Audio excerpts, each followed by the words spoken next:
The question is that if a woman is pregnant and she gets weak while she is fasting, then what's the ruling about it? The ruling is very, very serious, that a woman who is pregnant, a woman who is breastfeeding, a woman who is ill, a woman who is on medication, a woman has reached certain age there where the fasting could harm, these people, this type of women should not fast in the first place, because that's a concession given to these people by Allah, and Allah likes His servants taking the concession, and Allah is not happy with those people who are troubling themselves and not taking the concession and harming themselves by doing these efforts.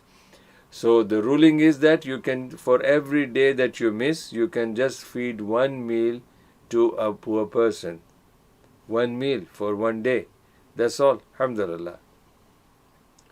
The sister has asked the question in Urdu, that if a person is pregnant or a breastfeeding woman and still they don't have any illness or sickness or any problem in the physical body, can they fast? I said fast is actually for the healthy people.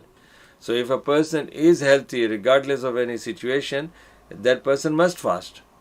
But this is the concession given to those people considering their health matters and the health of the children. That's why Islam has given the concession, because Islam will not burden you with the things which are not bearable by the humans. So that's the reason, if a person can take mashallah control, then it has got no problem, then alhamdulillah, that's fine. Jazakumullah khairan, my brothers and sisters.